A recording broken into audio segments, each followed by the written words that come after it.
لا إله إلا الله وحده لا شريك له الملك وله الحمد يحيي ويميت وهو حي لا يموت بيده الخير وهو على كل شيء قدير.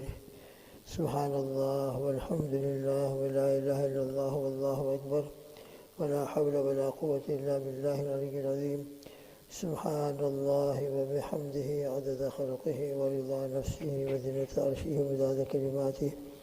الله أكبر كبيرا والحمد لله كثيرا وسبحان الله بكرة وأصيلا. فسبحان الله حين تمسون وحين تصبحون وله الحمد في السماوات والأرض وعشيا وحين تظهرون. يخرج الحي من الميت ويخرج الميت من الحي ويحيي الأرض بعد موتها وكذلك تخرجون. الحمد لله الذي تواضع كل شيء لعظمته. الحمد لله الذي ذل كل شيء لعزته. الحمد لله الذي خضع كل شيء لملكه.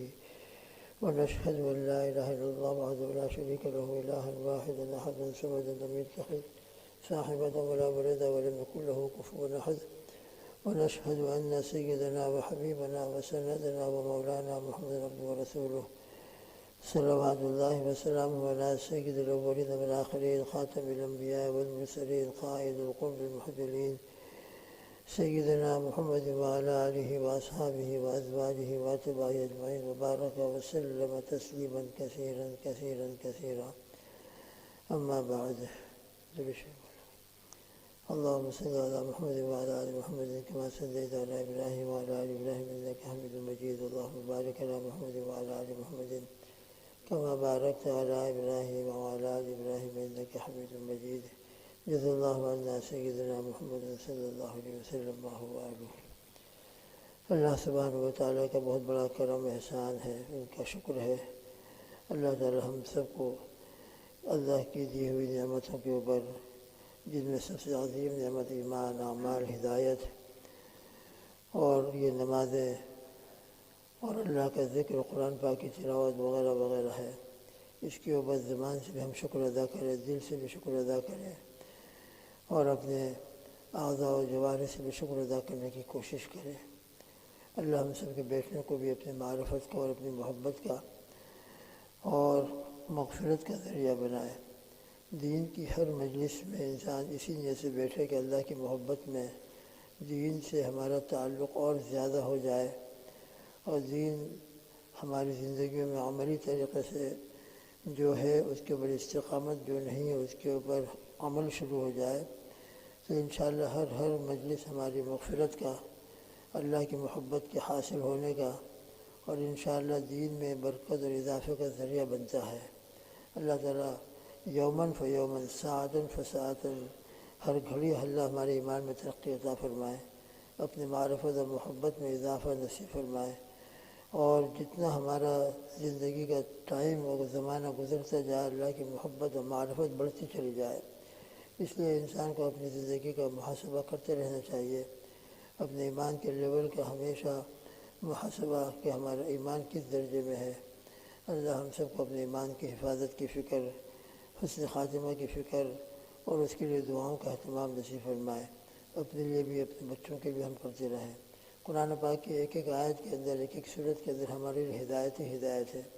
یہ جو صورت شروع ہوئی اذا جاء نصر اللہ والفتح، اس سے پہلے سورہ لہب، ہر قرآن پاک ہدایت ہدی للمتقین.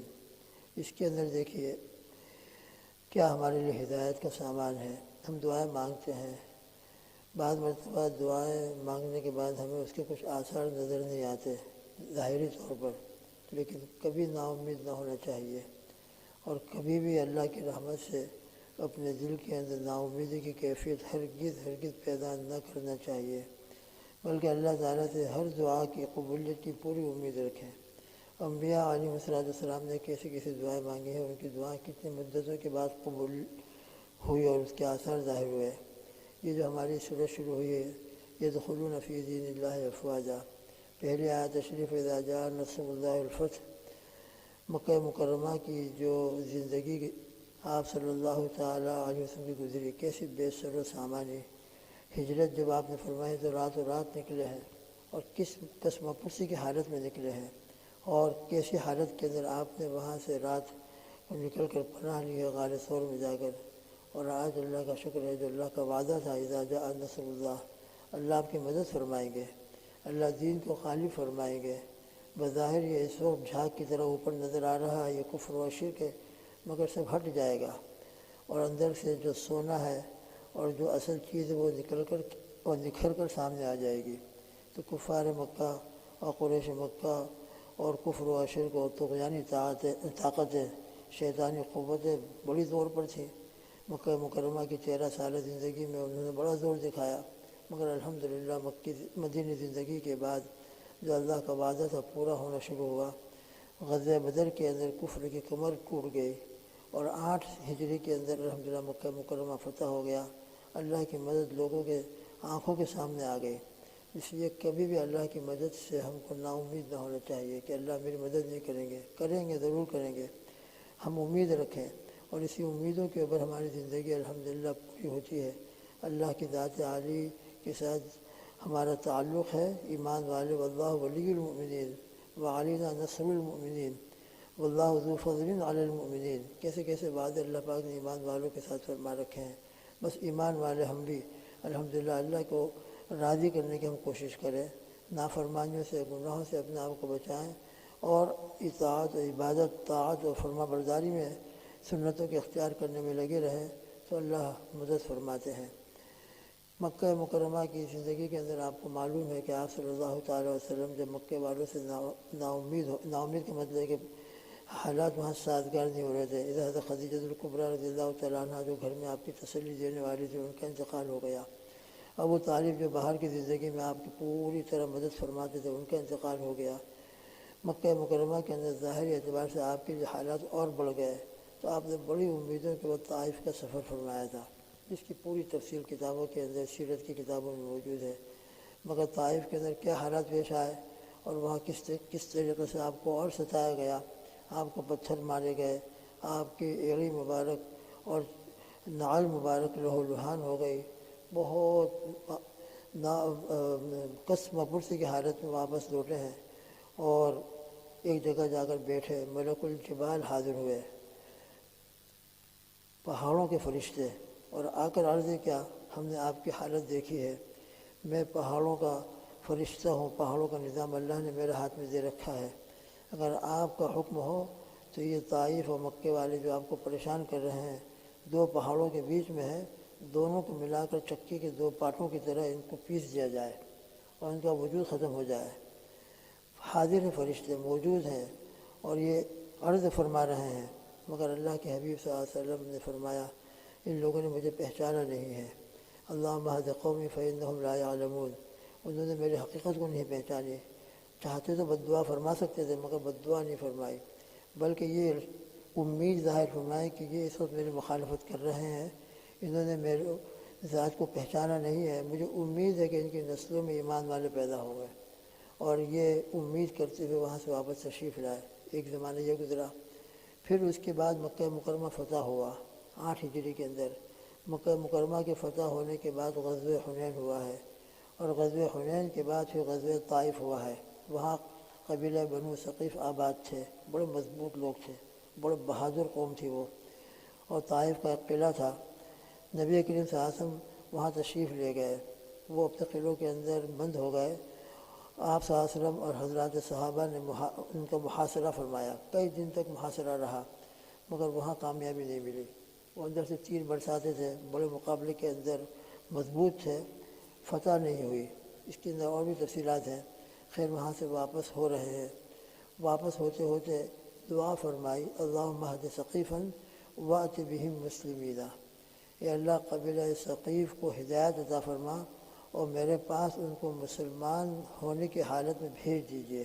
اب یہ دعا فرمائی، اور آپ صلی اللہ علیہ وسلم مدینہ منورہ تشریف لے آئے۔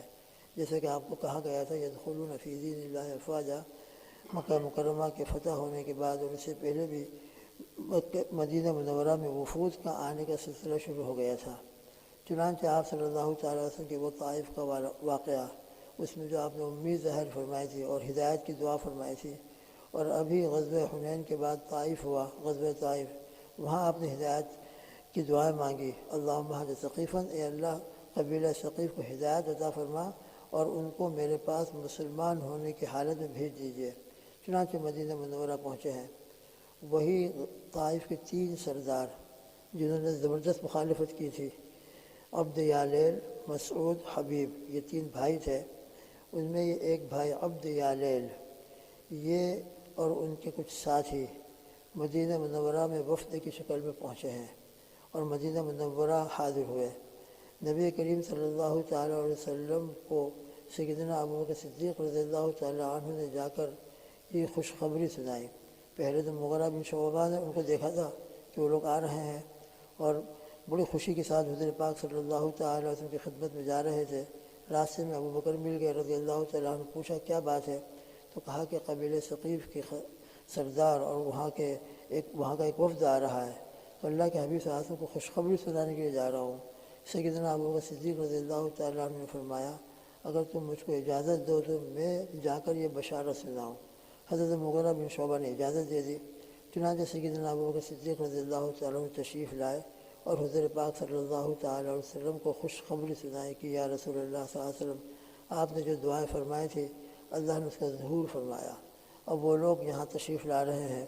چنانچہ آپ صلی اللہ تعالیٰ علیہ وسلم کی بڑی خوشی ہوئی اور ان کے آنے کے بعد باقاعدہ مسجد نبوی کے اندر ایک خیمہ لگوایا اور ان کو وہیں ٹھہرایا تاکہ وہ خود براہ راست اور زیادہ قرآن کو سنیں، نماز اور نمازیوں کو دیکھیں اور ان کے دلوں میں اور زیادہ اللہ کی محبت اور دین کی حقانیت بیٹھ جائے۔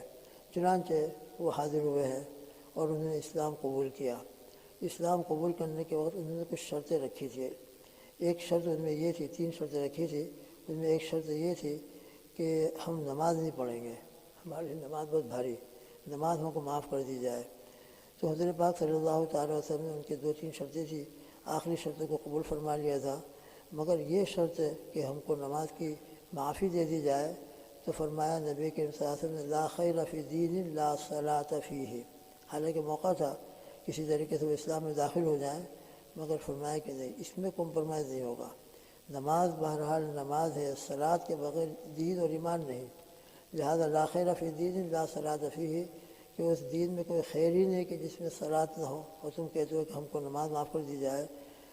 لہذا انہوں نے اس شرط کو پیش کیا تھا مگر نبی کریم صلی اللہ علیہ وسلم نے قبول نہیں فرمایا۔ الحمدللہ اللہ پاک نے ان کو ہدایت مقدر کر رکھی تھی، انہوں نے ایمان قبول کیا، اسلام قبول کیا۔ حضرت عثمان بن ابی العاص رضی اللہ تعالیٰ عنہ جو انہی کے ساتھ آئے تھے، کم سن تھے مگر دین کا بڑا شوق تھا، دین کے سیکھنے کا بڑا شوق تھا۔ اللہ کے حبیب صلی اللہ علیہ وسلم نے انہی کو امیر بنایا اور طائف کا امیر مقرر فرما کر ان کو واپس فرمایا۔ تو اس طریقے سے یہ غزوہ بنو ثقیف کا وفد مدینہ منورہ میں حاضر ہوا اور الحمدللہ ایمان قبول کیا، اور اس طریقے سے وہاں جانے کے بعد پھر دعوت پھیلائی اور پورا طائف اور بنو ثقیف اسلام کے اندر داخل ہوئے۔ اس طریقے سے کئی وفود انشاءاللہ ان کا تذکرہ اللہ کو منظور ہوگا تو آئے گا کہ وہ مدینہ منورہ حاضر ہوئے اور اسلام قبول فرمایا ہے۔ اللہ ہم سب کو اس دین کی قدر کی توفیق عطا فرمائے۔ لہذا ہمارے ہر گھر کے اندر نماز ہو، ہم بھی الحمدللہ ایمان والے ہیں، اللہ نے کسی حال میں اس میں صلح نہیں فرمائی، یہ کمپرومائز کے لیے قبول نہیں فرمایا کہ تم نماز مت پڑھو، جاؤ تم کو نماز معاف ہے، نہیں، فرمایا کہ نماز تو بہرحال نماز ہے، اس کے بغیر تو دین کامل ہو ہی نہیں سکتا۔ اس لیے ہم بھی کوشش کریں کہ ہم خود بھی نمازی بنیں، اپنے بچوں کو، گھر والوں کو، امت کو نمازی بنانے کی کوشش کریں۔ اللہ ہم سب کو اپنے فضل سے سچا پکا مسلمان بنائے، اپنی محبت عطا فرمائے، نماز کی حقیقت عطا فرمائے، خشوع و خضوع والی نماز عطا فرمائے، اور اسی پر ہم سب کا خاتمہ مقدر فرمائے۔ اللہم آمین۔ سبحان اللہ بحمدہ، سبحانک اللہم وبحمدک، ونشہد ان لا الہ الا انت، نستغفرک ونتوب الیک، وصلی اللہ تعالی علی خیر خلقہ محمد وعلی آلہ واصحابہ وازواجہ اجمعین۔ سبحان ربک رب العزۃ عما یصفون، وسلام علی المرسلین، والحمد للہ رب العالمین، برحمتک یا ارحم الراحمین۔